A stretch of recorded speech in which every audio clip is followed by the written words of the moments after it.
சொல்லு. எனக்கு அந்த மாணிக்கத்தை நல்லாவே தெரியும். நீ நினைக்கிற மாதிரி அவர் தப்பான ஆள் இல்ல. இல்ல லக்ஷ்மண், அவர் வீட்ல இருந்து பிரவுன் சுகரும் கஞ்சாவும் எடுத்திருக்காங்க.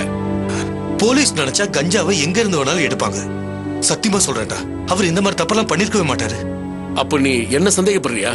நான் ஒன்னும் சந்தேகப்படல, ஆனா எங்கேயோ தப்பு நடந்திருக்குன்னு சொல்றேன். நீ கொஞ்சம் மாணிக்கத்துக்கிட்ட பர்சனலா மனிதாபிமானத்தோட விசாரிச்சு பாரு, அப்பதான் உண்மை என்னன்னு தெரியும். இந்த மாதிரி ஆளுங்கெல்லாம் க்ளோஸ் ரிலேட்டிவ்ஸ் கூட தெரியாம இல்லீகல் பிசினஸ் பண்ணிட்டு இருக்காங்க. என் மேல உனக்கு நம்பிக்கை இல்லையா? சரி, அவரை கோர்ட்ல ப்ரொடியூஸ் பண்ணு. என் லாயருக்கு ஃபோன் பண்ணி இப்பயே அவரை வர. இருடா, ரொம்ப நம்பிக்கையோட சொல்ற, நான் விசாரிச்சு பாக்குறேன். யோ, அவர் கொஞ்சம் வர சொல்லியா?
லக்ஷ்மணன் உங்களை பத்தி எல்லாம் சொன்னாரு.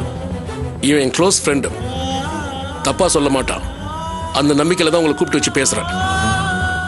என் நேர்மையை நிரூபிக்கிறதுக்கு எனக்கு யார் தெய்வம் தேவையில்லை. என் மனசாட்சிக்கு தெரியும். டேய், கேட்டியாடா? இதான் திமிருன்றது. இவன் தப்பான ஆள்றா. இவன் பொண்டாட்டியும் பையனையும் கூப்பிட்டு வச்சு விசாரிச்சா எல்லா உண்மையும் தெரியும்.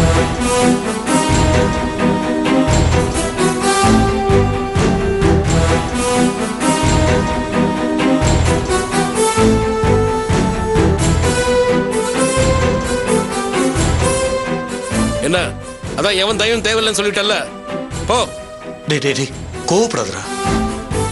என் முன்னாடி பேசுறதுக்கு சங்கடப்படுறாருன்னு நினைக்கிறேன். நீ தனியா போய் பேசு. என்ன ஆனாலும் சரி, இவருக்கு எந்த பிரச்சனையும் வந்துடக்கூடாது. எனக்காக செஞ்சு கொடு ப்ளீஸ். கொஞ்சம் வா.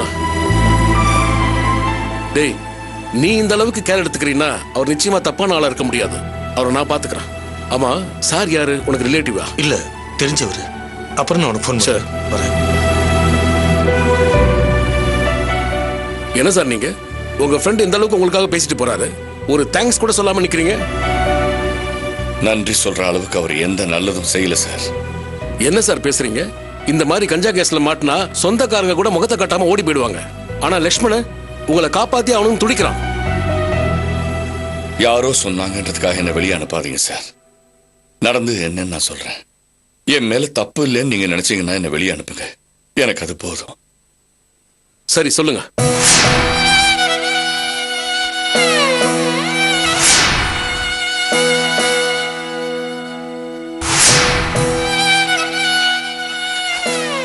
அவன் தான் சார், அந்த துரோகி தான் சார் எங்களை பழி வாங்கிட்டா. சரி விடுங்க, அதான் என்கிட்ட சொல்லிட்டீங்கல்ல, இனி நான் பாத்துக்கிறேன். நல்ல வேலை லக்ஷ்மணன் சொன்னதுனால உங்களை பத்தி விசாரிச்சு புரிஞ்சுக்கிட்டேன். ஆமா, விஸ்வாவை பத்தி இன்ஸ்பெக்டர் கிட்ட சொல்லிருக்கலாம்ல? நான் சொன்னேன் சார், ஆனா யாரும் நம்ப மாட்டேங்கிறாங்க சார். சரி விடுங்க, நான் பாத்துக்கிறேன். உங்க பொண்ணை ட்ரீட்மெண்ட்டுக்காக ஹாஸ்பிட்டல் சேர்த்திருக்கீங்கல்ல, முதல்ல அவங்கள போய் பாருங்க. அப்புறம் நான் கூப்பிடும் போது உங்க மகனை கூப்பிட்டுட்டு என் வீட்டுக்கு வாங்க. அவர்கிட்ட விஸ்வாவை பத்தி நான் கொஞ்சம் விசாரிக்கணும். சார், விஸ்வாவால திரும்ப எங்களுக்கு ஏதாவது பிரச்சனை வந்துட்டா? பயப்படாதீங்க, சீக்கிரமே அவனை அரெஸ்ட் பண்ணி உள்ள தள்ளிடுறேன். ராஸ்கல், படிக்கிற பசங்களுக்கு எடுத்து குட்டிச்சவர் ஆக்கி வச்சிருக்கான். அவனை நினைச்சு நீங்க இனிமேல் பயப்படாதீங்க. இந்தாங்க, இதான் என் நம்பர். ஏதாவது பிரச்சனைனா என்ன கான்டாக்ட் பண்ணுங்க. சரி சார். சரி வாங்க. மாணிக்கம் சார், லக்ஷ்மணனை பாத்தீங்கன்னா மறக்காம அவனுக்கு தேங்க்ஸ் சொல்லுங்க. அவன் மட்டும் இல்லைன்னா உங்க லைஃபே ஸ்பாயில் ஆயிடும்.